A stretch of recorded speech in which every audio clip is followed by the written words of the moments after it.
اعوذ باللہ من الشیطان الرجیم بسم اللہ الرحمن الرحیم اسکنوہن من حیث سکنتم من وجدکم ولا تضاروہن لتضیقوا علیہن وإن كن أولاد حمل فأنفقوا عليهن حتى يضعن حملهن فإن أرضعن لكم فآتوهن أجورهن وأتمروا بينكم بمعروف وإن تعاسرتم فسترضع له أخرى۔ یہ سورۃ الطلاق کی آیت نمبر 6۔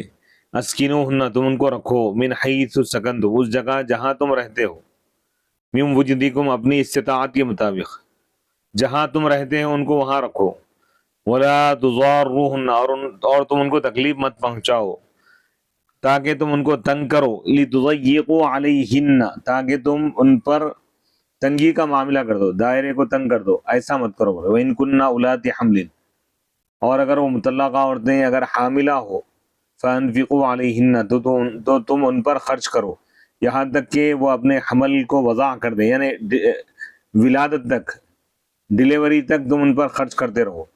فَإِنْ أَرْضَعْنَ لَكُمْ، اگر وہ تمہارے لیے، تمہارے بچوں کو اگر دودھ پلائے، فَآتُوهُنَّ أُجُورَهُنَّ، تو تم ان کو ان کا اجر دے دو، یعنی ان کی جو بھی اجرت ہے، جو بھی ان کا محنتانہ ہے وہ دے دو۔ وَأَتَمِرُوا بَيْنَكُمْ بِمَعْرُوف، اور تم آپس میں بھلائی کے ساتھ رہو۔ وَأَتَمِرُوا، اور تم مشورہ کرو، اِئْتَمَرَ یَأْتَمِرُ اِئْتِمَارَ، وَأَتَمِرُوا بَيْنَكُمْ، اور تم آپس میں مشورہ کرو، بِمَعْرُوف، بھلائی کے ساتھ۔ وَإِن تَعَاسَرْتُمْ، اور اگر تم تنگی محسوس کرو، وَإِن تَعَاسَرْتُمْ، اور اگر تم تنگ اگر ہو جاؤ، فَسَتُرْضِعُ لَهُ أُخْرَى، تو چاہیے کہ فَسَتُرْضِعُ لَهُ، تو اس کے لیے، یعنی اس شخص کے لیے کوئی اور دوسری عورت اس کے لیے، یعنی اس کے بچے کو دودھ پلائے گی۔ اب یہاں پر یعنی طلاق کے اور بھی احکام بتا رہے ہیں کہ اسکنوہن من حیث سکنتم، ثم بین التقوی فی قولہ، پھر اللہ تعالیٰ تقوی کو بیان کیا اپنے اس قول میں، ومن یتق اللہ، جو اللہ سے ڈرتا ہے، کأنہ قیل، گویا کہ کہا گیا کہ کیف نعمل بالتقوی، ہم تقوی پر کیسا عمل کریں، فی شأن المعتدات، عدت گزارنے والی عورتوں کے بارے میں، تو فقیل، تو کہا گیا تقوی کیا ہے اس میں بتا رہے، اسکنوہن من حیث سکنتم، ان کو وہاں رکھو جہاں تم رہتے ہو، یعنی اب طلاق واقع ہوگی، رشتہ ختم ہو گیا، بلکہ کہیں بھی لکھ جا کے ڈال دے رہا ہوں، ویسا نہیں، تم جہاں رہنا پسند کرتے ہو، تمہاری جو رہائش گاہ ہے وہیں رکھو، الگ سپریٹ ایک کونا دے دیے بالکل جہاں پر سہولتیں نہیں ہے، ویسا نہیں۔ یہ بھی تقوی کا ایک معیار بتا رہے ہیں، بندوں کے ساتھ اس کا رویہ بتا رہا ہے کہ وہ متقی ہے نہیں۔ تقوی یہ بتا رہے ہیں کہ صرف نماز میں تقوی نہیں ہے، صرف روزے میں یا زکوٰۃ یا حج کرنے میں نہیں، بیویوں کے ساتھ اس کا جو رویہ ہے، بھائیوں بہنوں کے ساتھ اس کی جو روش ہے، دوست و احباب کے ساتھ اس کا جو انداز ہے، یہ بتاتا ہے کہ وہ متقی ہے نہیں۔ یعنی 99% معاملات میں تقوی کو پرکھا جاتا ہوا، اللہ رات میں اکبر۔ کتنے تہجد پڑھ رہا، کتنے اوابین، کتنے اشراق، کتنے چاش، کتنے قرآن کے دور کر رہا، یہ نہیں۔ والدین کے ساتھ اس کا کیا سلوک ہے، وہاں پر اس کا تقوی جھلکتا ہے۔ طلاق دینے کے بعد بیویوں کے ساتھ اس کا کیا سلوک ہے، وہاں پر تقوی نظر آئے گا۔ شادیوں میں اس کا تقوی دیکھیں گا کہ مطالبات کر رہا یا سادگی کے ساتھ شادی کر رہا، یہ سب چیزیں جو ہے یہ تقوی کا معیار اس میں بتا رہا اللہ تعالیٰ۔ اسکنوہن، تم ان کو رکھو وہاں پر جہاں تم رہتے ہو، وَقَذَا وَأَسْكِنُوهُنَّ وَقَذَا وَقَذَا، اب یہ پورے جو احکام بتا رہے ہیں نا، یہ پورے اس کا تعلق تقوی سے ہو۔ تم ان کو رکھو من حیث سکنتم، جہاں تم رہتے ہو، من وجدکم، تمہاری طاقت کے مطابق ہو رہا ہے۔ من وجدکم میں جو من ہے، ہیا من التبعیضیہ، تبعیضیہ ہے برا، یعنی بعض کو بتا رہے ہیں، یعنی پورا گھر دے دو آپ 100-200 گز پہ رہنے کے لیے، ایسا مراد نہیں ہے۔ مبعضها محذوف، اس کا مبعض محذوف ہے برا، یعنی یہ جس کو بعض قرار دے رہا نا، ای اسکنوہن، یعنی تم ان کو رکھو مکاناً، ایک ایسی جگہ، من حیث سکنتم، جہاں تم رہتے ہو، تم جہاں بھی رہتے ہو نا اس میں سے ایک علاقہ ان کے لیے رکھ دو برا، ای بعض مکانی سکناکم، تمہاری رہائش گاہ کا ایک علاقہ، ایک حصہ، ایک پورشن یا ایک روم، پورا گھر دے دو، یہ مراد نہیں ہے۔ اس کے رہائش کے لیے جتنی ضرورت ہے، جیسے ایک روم میں رہائش ہو رہی، اتنا بھی دے دینا کافی ہے. من وجدکم، تمہاری طاقت کے مطابق. وہ عطف بیان، یہ عطف بیان ہے برے لقولہ من حیث سکنتم. من حیث سکنتم میں جو من ہے اس کا یہ عطف بیان ہے، وضاحت.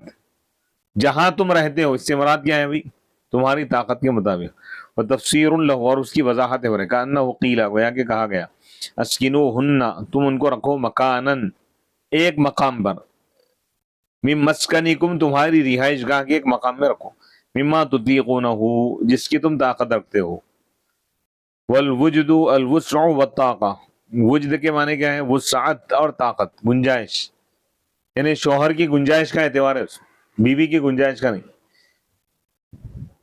وقریہ بالحرکات الثلاث، وجد وجد وجد تینوں طریقے سے پڑھا گیا. واو کے پیش ضمے کے ساتھ، واو کے زبر کے ساتھ، نصب کے ساتھ، واو کے زیر کے ساتھ. میوم وجدکم، میوم وجدکم، میوم وجدکم، تینوں کے معنی ایک ہی ہے.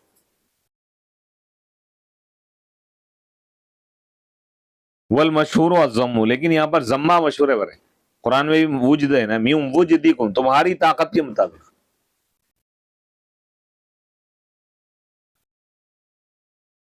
ولا تضار، اچھا. والنفقۃ والسکنا واجبتان لكل مطلقۃ، نفقہ یعنی خرچ، مینٹیننس جیسا بولتے نا.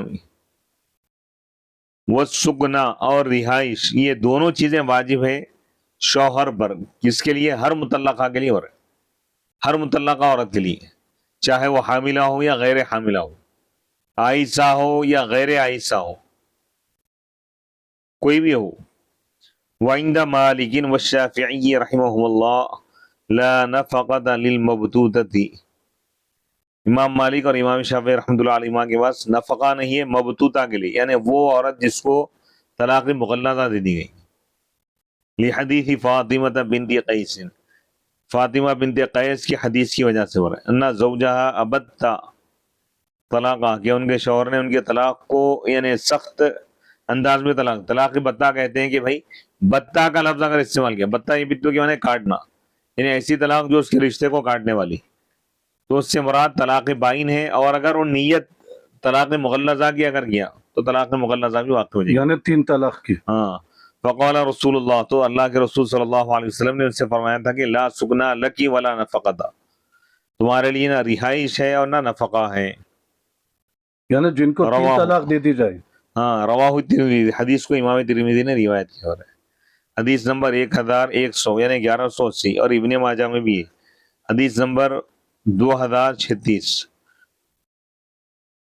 لیکن احناف کے پاس یہ حدیث معتبر نہیں ہے. وعن عمر رضی اللہ عنہ، حضرت سیدنا عمر رضی اللہ، یعنی نہ نفقہ دیں گے، چاہے 1 طلاق دے یا 2 طلاق دے یا 3 طلاق، رجعی ہو یا بائن ہو یا مغلظہ ہو، صریح الفاظ میں ہو یا کنایہ میں ہو، ہر ایک کو رہائش اور نفقہ دیا جائے. حنفی مسلک میں دوسرے دلائل مضبوط ہیں، بڑے قوی دلائل. نہیں، یہ بھی ہے نا قرآن. حضرت عمر رضی اللہ تعالیٰ عنہ کا قول ہے لا ندع کتاب ربنا وسنت نبینا، اگر اور ہم نہیں چھوڑیں گے ہمارے رب کی کتاب اور ہمارے نبی کی سنت، لقول امرأۃ، ایک عورت کی بات کی وجہ سے، لعلہا، ہو سکتا ہے کہ نصیحت وہ بھول گئی ہوں گی، او شبیہ لہا، یا اس کو مشتبہ ہو گیا ہوں گے. وہاں سنے کچھ اور، بیان کچھ اور کر رہے ہیں، سمجھے کچھ اور، روایت بالمعنی بھی کرتے تھے نا بھائی. اللہ کے رسول کے الفاظ کچھ اور ہیں، اس کو جو بیان کرنے جا رہے ہیں دوسرے الفاظ میں، تو اس میں معنی ہی بدل جاتا.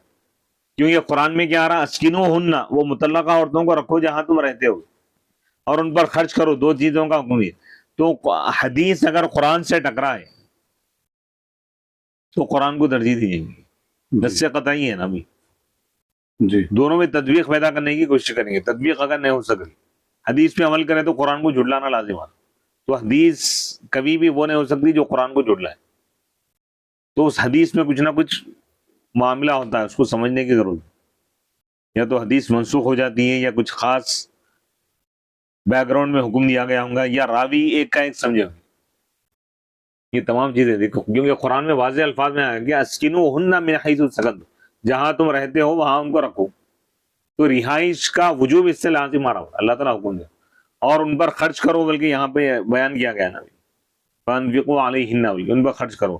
تو دونوں چیزیں اس سے ثابت ہو رہی ہو رہا ہے. سمعت النبی، حضرت عمر رضی اللہ تعالیٰ عنہ فرما رہے ہیں کہ سمعت النبی صلی اللہ علیہ وسلم یقول، میں نبی پاک علیہ الصلوۃ والسلام کو یہ فرماتے ہوئے سنا کہ لہذ سکنا والنفقہ، یہ مطلقہ عورت کے لیے سکنا رہائش بھی ہے اور خرچہ بھی ہے. طلاق مغلظہ والی عورت کے لیے بھی. ہر مطلقہ کے لیے بھی. ولا تضاروہن، اور تم ان کو تکلیف مت پہنچاؤ. ولا تستعملوا معهن الضرارا، یعنی نقصان پہنچانے کا معاملہ ان کے ساتھ مت کرو. لتضيقوا علیہن، تاکہ تم ان کو تنگ کرو. فی المسکن، رہائش میں. ببعض الاسباب، بعض اسباب کی وجہ سے. من انزال من لا یوافقہن، ان لوگوں کو اتار کر جو ان کے موافق نہیں. ایک گھر میں کوئی مزاج نئے جمرہ لا کے اس کے ساتھ جوڑ دیے، ایسا نہیں ہونا چاہیے. یعنی بیوی کو ایسے لوگوں کے ساتھ، ایسے رشتہ داروں کے ساتھ نہیں رکھنا جن سے مزاج نہیں جم رہا یا ان آپ، یہ بھی بتا رہے ہیں. لڑائی جھگڑے ہو رہے ہیں، ایسا نہیں ہونا چاہیے. خاص طور پہ لا کے ایسے لوگوں کو لا کے رکھ رہے ہیں بیوی کے ساتھ کہ جو لڑائی جھگڑا کرنے والے ہیں. تو ایسا یہ نیت ہے کہ بھائی میں ان کی سپورٹ کر رہا ہوں، یہ ظاہر کر رہا ہوں. سپورٹ نہیں ہے، بلکہ یہ تمہاری نیت یہ ہے کہ اس کو تکلیف پہنچانا ہے. او یشغل مکانہن او غیر ذلک، یا ان کے مقام کو استعمال کر رہے ہیں. بھائی کمرہ دے دیے لیکن 10 چیزیں اپنا سامان لا کے رکھ دی، اٹھنے بیٹھنے بھی جگہ نہیں ہے. یعنی ایک معنی میں نکلو بولنے کی ایسی بات ہے، خود بخود نکل جانا. ہم نکالے تو نہیں، ہم خود نکل گئے. ارے یہ نہایت گھٹیا پالیٹکس جو ہے، سیاست، یہ بھی چلتے ہیں. اللہ تعالیٰ وہی تو اس لیے تقوی کا ہے نا. دل کا حال اللہ سے نہیں چھپ سکتا. دنیا کو تم پھرا سکتے لیکن اللہ اس کے رسول کو نہیں پھرا سکتے. اب دیکھیے اتنی ڈینجر سیاست رہتی ملک صاحب. بعض خواتین 100 بڑھتے نہیں ہیں اللہ ماشاء اللہ، مگر بعض اتنی ڈینجر رہتی. ان کے لیے خود قرآن کی ایک آیت نازل ہوئی جس کی آپ خود تلاوت فرمائیں گے ابھی. اس آیت پاک کا مفہوم یہ ہے کہ ہم ان عورتوں کے مقابلے میں اللہ اپنے نیک بندوں کو ان کی مدد کے لیے دے گا. پھر اگر وہ کافی نہ ہو تو اللہ اپنے فرشتوں کے ذریعے مدد فرمائے گا. جب وہ بھی کافی نہ ہو تو اللہ خود مدد فرمائے گا. وہ تو وہ الگ چیز ہے. الاستقامہ سے کچھ استقامت پر کچھ آیت ہے. نہیں وہ نہیں ہے، وہ تو الگ چیز ہے، وہ واقعہ الگ ہے. وہ ہے عام خواتین کے بارے میں جو بعض انتہائی مطلب سیاست کی مزاج رکھتے ہیں. اِنَّ کَیْدَ الشَّیطَانِ کَانَ ضَعِیفًا، جی یہ آیت ہے. کیا ہے اس کا ترجمہ بولیے؟ اِنَّ کَیْدَکُنَّ عَظِیمٌ، یعنی عورتوں کے بارے میں بتایا گیا کہ تمہاری جو سازش ہے، تمہارا جو مکر و فریب ہے بہت بڑا ہے، سخت ہے وہ. اور شیطان کی جو سازش ہے اس کو اللہ تعالیٰ ہو رہا کہ کمزور ہے. شیطان کی سازش سے تم بچ سکتے ہیں لیکن عورتوں کی سازش سے بچ نہیں. عورتوں کی سازش سے بچ نہیں سکتے. اللہ اکبر. اور ایک بھی صاحب وہ ایگزیکٹ یاد نہیں آ رہا میرے. اس آیت مبارکہ کا مفہوم کو یوں عرض کیا ہم کہ عورتوں کی وہ جو سیاست، اتنے مطلب ان کی فکر، ان کی سوچ، ان کے معاملات، بعض جو خطرناک جری قسم کی جو خواتین ہوتے ہیں، جو عورتیں ہوتی ہیں، ان کے بارے میں آیت ہیں کہ اللہ تعالیٰ خود وہ مومن بندے کی جو مکار عورتیں ہیں، سازش کرنے والی ڈینجر قسم کی خطرناک جو عورتیں ہیں، ان کی جو سیاست ہے، ان کی جو مکاری، عیاری، وہ تو فریب، سورہ دھوکہ، یوسف میں بیان کیا گیا کہ حضرت یوسف علیہ السلام پر جھوٹا الزام لگا کے ان کو جیل میں ڈال دیا گیا تھا. تو مطلب سازش کس طرح کر سکتی ہے عورت وہ بتایا گیا. تو اب یہاں پہ آدمی کے لیے کہا جا رہا کہ بھائی ایسے کچھ ہیلے حوالے مت کرو ہو رہے ہیں، بہانے تکلیف پہنچانے کے. بھائی وہ 3 مہینے یا 3 جو بھی وہ وقت ہے عدت کا، اس میں بھی ان پریشان ہونا، بلکہ یہ نہیں ایسے ایسا مت کرو بولنا. مت کرو. جی. او غیر ذالک، یا اس کے علاوہ حتی تضطروہن، یہاں تک کہ تم ان کو مجبور کر دو الی الخروج، نکلنے پر. وَإِن كُنَّ، اور اگر وہ ہو، یعنی ای المطلقات، یعنی وہ مطلقہ عورتیں اگر ہو، اولاتی حمل، حمل والی یعنی حاملہ، ذواتی احمال، حمل والی اگر ہو، حاملہ ہو، فَأَنفِقُوا عَلَيْهِنَّ، تو تم ان پر خرچ کرو، حتی یضعن حملہن، یہاں تک کہ وہ اپنے حمل کو وضع کر دے، یعنی ڈیلیوری تک. کیونکہ اس میں وقت بڑھ سکتا نا. عام مطلقہ اگر ہے 3 مہینے میں پورا ختم ہو جائے، 3 حیض میں. لیکن اس میں ٹائم پیریڈ بڑھ سکتا، تو انسان کے دل میں یہ آ جائے گا کہ بھائی جب طلاق ہی دے دیا ہمیں، خرچ کیوں کرنا، ایسا نہیں، وضع حمل تک، ڈلیوری تک تمہاری یہ ذمہ داری ہے۔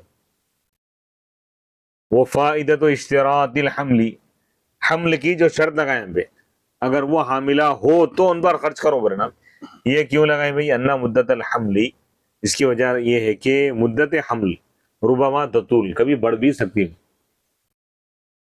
یعنی طلاق کی جو مدت ہے 3 حیض یا 3 مہینے، لیکن اگر ان طلاق ایسی حالت میں دیا کہ اس کی بیوی کا پہلا مہینہ اگر چل رہا تو 8 مہینے ہے نا، 3 مہینے کدھر 8، 3 مہینے اور 5 مہینے بڑھ رہا ہے، تو اب یہاں پر کہیں انسان عام طلاق کی طرح سمجھ کر خالی 3 مہینے ہی خرچ کریں گا، اس کے بعد بری و ذمہ ہوں گا، ایسا نہیں ہو، اس لیے خاص طور پہ اس کا ذکر کریں، ورنہ ہر مطلقہ عورت پر خرچ کرنا ہے عدت کے دوران۔ فَيَظُنُّ ظَانٌّ أَنَّ النَّفَقَةَ تَسْقُطُ إِذَا مَضَى مِقْدَارُ عِدَّةِ الْحَامِلِ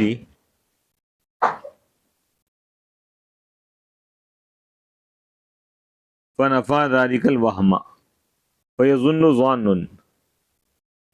بس کوئی گمان کرنے والا یہ گمان کرے گا کہ نفقہ ساقط ہو جاتا ہے، اذا مضى جب گزر جائے، مقدار عدت الحامل، یعنی حاملہ عورت کی عدت کے مقدار جب گزر جائے،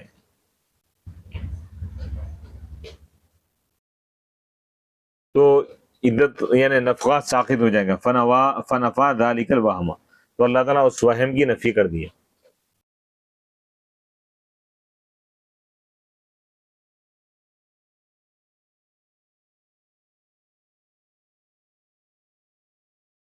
فَإِنْ أَرْضَعْنَ لَكُمْ، اگر وہ تمہارے لیے یعنی تمہارے بچوں کو اگر دودھ پلائے، یعنی هؤلاء المطلقات، یعنی یہ مطلقہ عورتیں، ان ارضعن لکم ولدن، اگر تمہارے بچوں کو دودھ پلائے، من غیرہن، غیر ان کے غیر سے جو تمہاری اولاد ہے، یعنی کسی شخص کی 2 بیویاں تھیں، ایک بیوی کو طلاق دے دیا اور دوسری بیوی سے اس کو اولاد ہے، تو اس کو اگر وہ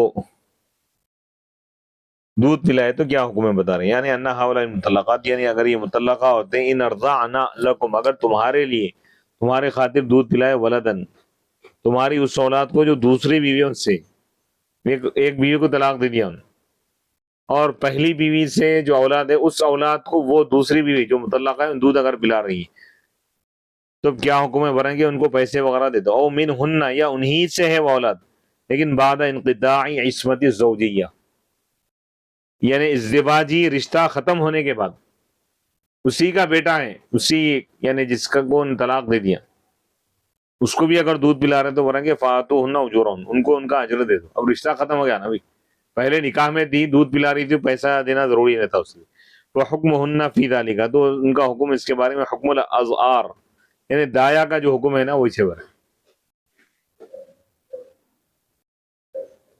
ولا يجوز الاستئجار اذا كان الولد منهن ما لم يبن، یہ بن ہاں، اور اس سے اجار یعنی اجرت لینا جائز نہیں ہے جب اولاد انہی سے ہو، انہی بیویوں سے ہو، معلوم یہ بننا، جب تک کہ رشتہ ختم نہ ہو، عدت میں اگر ہے تو ان پیسے نہیں لے سکتے، عدت کے بعد پیسے لے سکتے، عدت میں تو بیوی سمجھی جائیں گے نا، خلافاً للشافعی رحمہ اللہ تعالی، اس میں امام شافعی رحمۃ اللہ علیہ کا اختلاف ہے، وہ رنگے عدت میں بھی اگر ہے تو لے سکتے، جائز ہے ورنہ۔ وَأْتَمِرُوا بَيْنَكُمْ أَيْ تَشَاوَرُوا عَلَى التَّرَاضِي فِي الْأُجْرَةِ، اور تم آپس میں مشورہ کرو بھلائی کے ساتھ، یعنی أَيْ تَشَاوَرُوا، تم مشورہ کرو، عَلَى التَّرَاضِي، رضامندی کے ساتھ، فی الأجرتی، آپس میں رضا، یعنی کتنے پیسے جو فکس کرنا ہے نا ابھی، تو اس میں آپسی مشورے سے اس کو حل کر لو گا۔ او لیأمر بعضکم بعضا، یا تم میں سے بعض کو حکم دے، والخطاب للآباء والامہات، یہ بعض کو ایک دوسرے کو مشورہ دے لو، یہ خطاب آبا اور امہات سے برے، یعنی والدین سے برے، باپ اور ماں، بمعروف، بھلائی کے ساتھ، بما یلیقو، یعنی اس چیز کے مطابق جو سنت کے مناسب ہو رہا ہے سنت طریقے کے. وَيَحْسُنُ فِي الْمُرُوءَةِ اور مروءت کا بھی اس میں لحاظ ہو رہا ہے, یعنی انسانیت اور ماحول جو معاشرہ چل رہا ہے اس کے ساتھ بالکل کم دے رہے ہیں یا بالکل بہت زیادہ ڈیمانڈ کیا جا رہا ہے سبھی. فلا یماکس الابو بس باپ بخالت نہ کرے, ولا تعاصر الام اور ماں یعنی مشقت میں نہ ڈالے, یعنی ایک دم بڑھا دے رہے ان ایک دم کم کر دے رہا بخالت ایسا. اچھا لأنہ ولدہما کیونکہ یہ ان دونوں کا بیٹا ہے, دونوں کی اولاد ہے نا. وہما شریکانی فی وہ دونوں اس میں شریک ہیں. وفی وجوب الاشفاق علیہ اور اس پر شفقت کرنا واجب ہے, اس میں وہ دونوں شریک ہیں, دونوں پر لازم ہے کہ اپنے بچے پر شفقت کرے. وَإِن تَعَاثَرْتُمْ اور اگر تم تنگی میں پڑ جاؤ, تضایقتم تنگ ہو جاؤ, فلم ترضى الام کہ ماں راضی نہ ہو, بما ترضع اس ریٹ پر, اس قیمت پر, ترضع به الاجنبیہ جس میں اجنبی عورت دودھ پلاتی ہے. یعنی باہر کسی کو اگر فکس کر دی ان 1000 لے رہی 2000 بول کے بول دی, اب اس کے پاس پیسے نہیں ہیں اس طرح. ولم یزید الاب علی ذلك اور باپ اس پر اضافہ نہ کرے, تو فسترضع له اخرى تو دوسری تلاش کرو. فسترضع له اخرى تو اس کے لیے کوئی دوسری عورت اس کو دودھ پلائے گی. فستوجد تو ان قریب کوئی دوسری پائی جائے گی. ولا تعویز مرضعة غیر الام ترضعه وفيه طرف من معاتبة الام على المعاصرة اور یعنی شارٹیج نہ ہو, یعنی قلت نہیں ہوں گی دودھ پلانے والی عورتوں کی وجہ, ماں کے سوا کوئی اور بھی عورت مل رہی ہے تو اس سے بھی کام لیا جا سکتا ہے. اور اس میں ایک قسم کی سرزنش کرنا ہے, عتاب نازل کرنا ہے کس پر, ماں پر, علی المعاصرہ تنگی کرنے پر. یعنی اس عورت کو بھی چاہیے کہ اولاد بچے کو دیکھتے ہوئے زیادہ پیسوں کا مطالبہ نہ کرے, اتنا زیادہ کہ وہ شوہر پر ادا کرنا دشوار ہے, ایسا نہ کرے. اگر ایسا کر رہی ہے تو دوسرے کو تلاش کرو ان کے اور اللہ. وقولہ لہو جو بر ہے نا, لہو کی ضمیر کی طرف جا رہی, اس کے لیے کوئی دوسری عورت یعنی دودھ پلانے والی دوسری عورت اس کے لیے فراہم ہو جائے گی. ای للابی یعنی اس بچے کے باپ کے لیے, ای سیجد الابو یعنی باپ عنقریب پالے گا, غیر معاصرۃ ایسی عورت جو تنگی کرنے والی نہ ہو, ترضع له ولدہ جو اس کے لیے اس کے بیٹے کو دودھ پلائے گی بچے کو.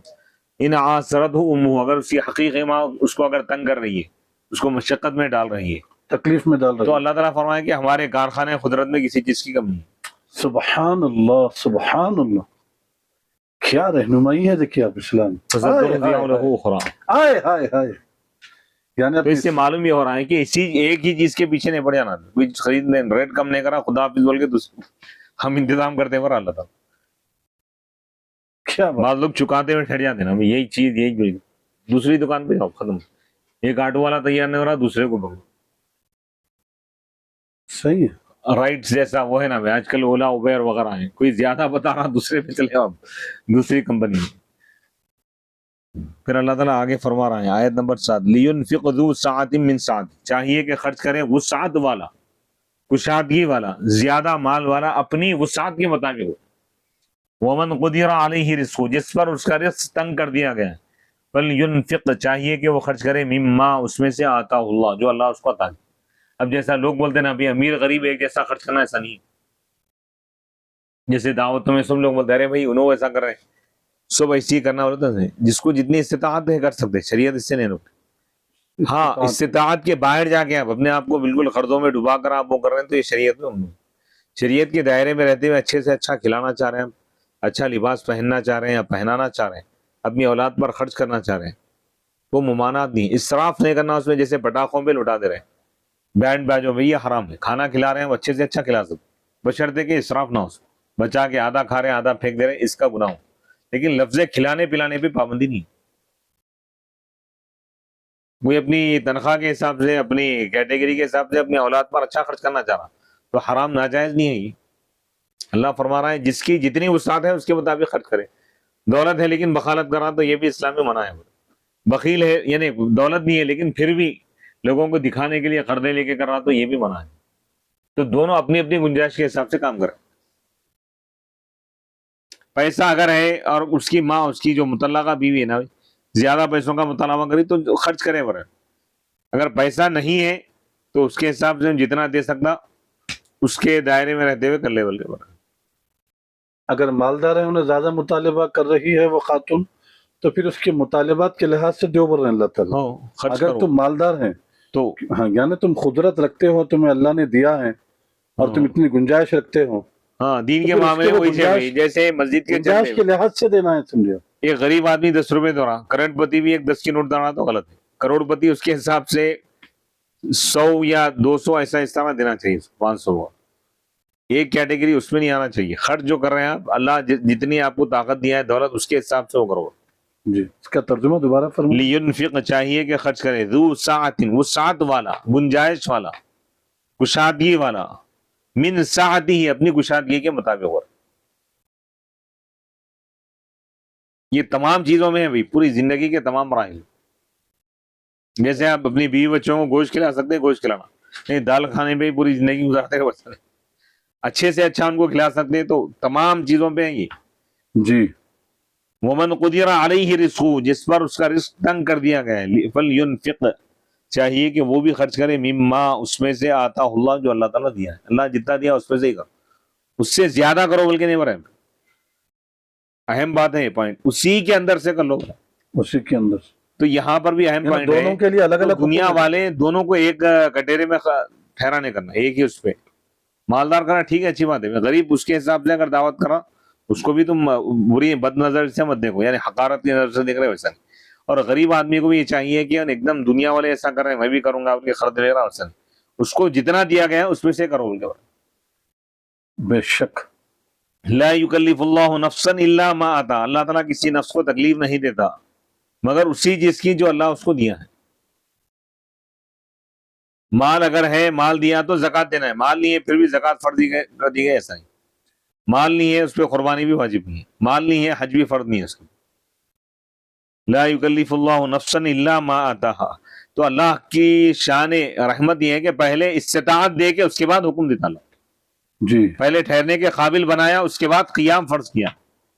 پہلے مال کا مالک بنایا پھر زکوٰۃ فرض کیا, مال کا مالک بنایا پھر حج فرض کیا, مال کا مالک بنایا پھر قربانی واجب کی, مال کا مالک بنایا وارث بنایا پھر صدقہ فطر واجب کی. سبحان اللہ سبحان اللہ. بے شک لا یکلف اللہ نفسا الا ما آتاہا, اللہ تعالیٰ کسی نفس کو تکلیف نہیں دیتا مگر اسی چیز کی جو اللہ اس کو عطا کیا ہے. سیجعل اللہ بعد عسر یسرا, عنقریب اللہ تعالیٰ تنگی کے بعد آسانی پیدا کرے. اللہ کا وعدہ ہے. جتنے لوگ تنگی میں ہیں ان کے لیے بشارت ہے ہائے ہائے ہائے ہائے. کہ رات کا اندھیرا ہمیشہ نہیں رہتا. غربت کا جو اندھیرا ہے اللہ تعالیٰ دولت کے اجالے سے اس کو تبدیل کر سکتا. غم کی جو رات ہے, شب غم کو اللہ روز فرحت سے بھی اللہ تبدیل کر سکتا, خوشیوں کے سورج سے اللہ تعالیٰ اس کو تبدیل کر سکتا ہے. بے شک تو یعنی اگر کم دولت ہے اس میں سے بھی خرچ کرو, اور بخالت کرنے کا حکم نہیں دیا جا رہا, اس کے لحاظ سے کرو. اس کے لحاظ سے کرو. اگر 10 روپے ہے تو 1 روپیہ کرو. سیجعل اللہ بعد عسر یسرا, قریب اللہ تعالیٰ تنگی کے بعد اللہ تعالیٰ آسانی پیدا کرے. اللہ کا وعدہ ہی. آیت نمبر یہاں پر اس آیت میں اللہ تعالیٰ یہ ارشاد فرما رہا ہے سیجعل اللہ بعد عسر یسرا, عسر یسرا, پھر فإن مع العسر یسرا وإن مع العسر یسرا جو ہے تو وہاں پر ہے کہ ہر مشکل کے ساتھ آسانی ہے فرما رہا اللہ تعالیٰ, اور یہاں پر ہر تنگی کے بعد آسانی ہے بول رہا اللہ تعالیٰ. تو اب یہ دونوں آیتوں میں تطبیق کیسے دیں گے؟ ایک جگہ فرما رہا کہ ہر مشکل کے ساتھ بولا, پھر یہاں تنگی کے بعد اللہ تعالیٰ فرما رہا. تو وہ ساتھ کیوں بولا, یہ بات سمجھ میں آ رہی, لیکن ساتھ مشکل کے ساتھ اور مشکل کے بعد, تو دونوں کا مفہوم ایک ہی ہے جی کہ تنگی کے ساتھ آسانی ہے. مراد یہ ہے کہ تنگی ختم ہوتی ہی فوراً آپ کو آسانی ملی. جی اور جو تنگی آئی, تنگی آنے کا مطلب کیا ہے, پہلے آسانی تھی آپ کے پاس تو ہی تنگی کا تصور آ رہا نا. اور ایک اس کا مفہوم یہ بھی ہو سکتا ہے کہ انسان خالی تنگی پہ نظر رکھا ہوا ہے, اس تنگی کے ساتھ اللہ تعالیٰ کئی آسانیاں اس کو دیتا ہے جس کی طرف اس کی نظر نہیں جاتی. اس تنگی کے ساتھ کئی اور آسانی بھی اللہ تعالیٰ عطا کرتا ہے, دیتا ہے, جس سے وہ غافل ہے.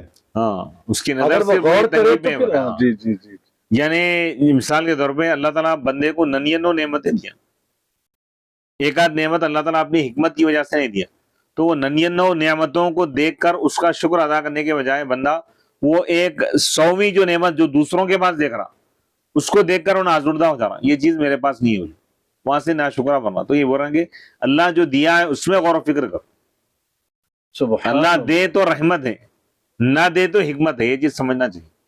ہائے ہائے ہائے ہائے۔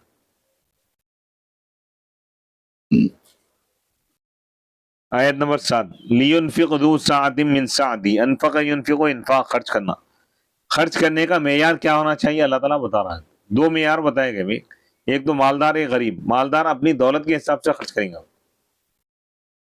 اور یہ جو خرچ کرنا صرف اپنی ذات کے لیے نہیں ہے، دین میں بھی ویسے خرچ کرنا، اپنی ذات کے لیے لاکھوں کروڑوں خرچ کرا، لیکن دین کی بات آ رہی ہے بالکل غریب سے بھی کم خرچ کرا تو انتہائی یہ تقوی کے خلاف ہے۔ لِيُنْفِقْ ذُو سَعَةٍ مِّن سَعَتِهِ، یعنی وسعت والا خرچ کرے اپنی وسعت کے مطابق اور اپنی گنجائش کے مطابق۔ وَمَنْ قُدِرَ عَلَيْهِ رِزْقُهُ، اور جس پر اس کا رزق تنگ کر دیا گیا ہے، فَلْيُنْفِقْ، چاہیے کہ وہ خرچ کرے، مِمَّا آتَاهُ اللَّهُ، اس میں سے جو اللہ نے اس کو عطا کیا ہے، اے لِيُنْفِقْ كُلُّ وَاحِدٍ مِّنَ الْمُوسِرِ وَالْمُعْسِرِ، یعنی خوشحال اور بدحال، امیر اور غریب، ان دونوں میں سے ہر ایک خرچ کرے، ما بلغہ وسعہ، اس کے طاقت کے مطابق ہو رہا ہے۔ یرید ما امر به من الانفاق، مراد کیا ہے، یعنی وہ چیز امر به جس کا اللہ نے حکم دیا ہے، من الانفاق، خرچ کرنا، علی المطلقات والمرضعات، مطلقہ عورتوں پر اور دودھ پلانے والی عورتوں پر۔ دودھ پلانے والی عورت مالدار آدمی ہے، شوہر مالدار ہے تو اچھے سے اچھا خرچ کریں گا ان کو، اگر غریب ہے تو اپنی گنجائش کے مطابق دیں گا۔ وَمَعْنَا قُدِرَ عَلَيْهِ رِزْقُهُ، قُدِرَ عَلَيْهِ رِزْقُهُ جو بولا نا، اس کے معنی کیا ہے، اس پر اس کا رزق تنگ کر دیا گیا، ای ضُیِّقَ، تنگ کر دیا گیا ہے، ای رزقہ اللہ، یعنی اللہ تعالیٰ نے اس کو رزق دیا ہے، علی قدر قوتہ، اس کی ضرورت کے مطابق۔ قوت لا یموت بولتے، قوت کا مطلب غذا، روزی، اتنی روزی جس سے بندہ زندہ رہ سکتا ہے، یعنی اس کی ضرورت، اللہ کی حکمت ہے پورا۔ یعنی غریب کا مطلب یہ نہیں کہ اللہ اس کو بھوکا مار دے رہا ہے، یہ مراد نہیں، اس کے زندہ رہنے کے لیے جتنا ہے وہ تو ہر ایک کو اللہ دیں گے، سبحان اللہ، سبحان زیادہ دے رہے ہیں یہ اس کے فضل کی بات ہے، یہ اس کے منشے کی اور مشیت کی بات ہے، یہ اس کی حکمت ہے، اس کا راز ہے، کس کو کتنا دینا ہے یہ اللہ بہتر جانتا ہے۔ قرآن کی ایک آیت بھی ہے نا، وَلَوْ بَسَّطَ اللَّهُ رِزْقَ لِعِبَادِهِ لَبَغَوْا فِي الْأَرْضِ، اللہ اگر اپنے تمام بندوں کے لیے رزق کو کشادہ کر دیں گا تو زمین میں بغاوت کریں گے، وَلَٰكِن يُنَزِّلُ بِقَدَرٍ مَّا يَشَاءُ، لیکن وہ ایک مخصوص مقدار میں رزق کو نازل کرتا ہے جو وہ چاہتا ہے، اللہ کی حکمت ہے۔ انہ بعبادہ خبیر بصیر، اپنے بندوں سے اور ان کے حالات سے، ان کی کیفیت سے اللہ تعالیٰ باخبر ہے۔ لا یکلف اللہ نفسا، اللہ تعالیٰ کسی نفس کو تکلیف نہیں دیتا، الا ما، مگر اسی چیز کی جو اللہ تعالیٰ اس کو عطا کرتا ہے، اعطاہا من الرزق، جو رزق دیا ہے اسی کے اندر اللہ تعالیٰ اس کو حکم دے گا، اس سے باہر نہیں۔ سیجعل اللہ بعد عسر یسرا، قریب اللہ تعالیٰ تنگی کے بعد آسانی پیدا کرے گا، ای بعد ضیق فی المعیشت سعدا، معیشت کی تنگی کے بعد اس میں اللہ تعالیٰ خوشحالی برکتیں پیدا کریں گا۔ وَهَذَا وَعْدٌ لِذِي الْعُسْرِ بِالْيُسْرِ، یہ تنگی والے کے تنگی والے کے لیے اللہ کی جانب سے وعدہ ہے آسانی کا۔ سبحان اللہ، سبحان اللہ۔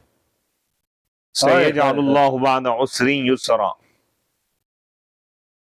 آیت نمبر 7 مکمل۔ انشاءاللہ آیت نمبر 8 سے ہم انشاءاللہ اگلی نشست کا آغاز آیت نمبر 8 سے کریں گے۔ وصلی اللہ تعالی علی خیر خلقہ سیدنا محمد و آلہ و صحبہ اجمعین والحمد للہ رب العالمین۔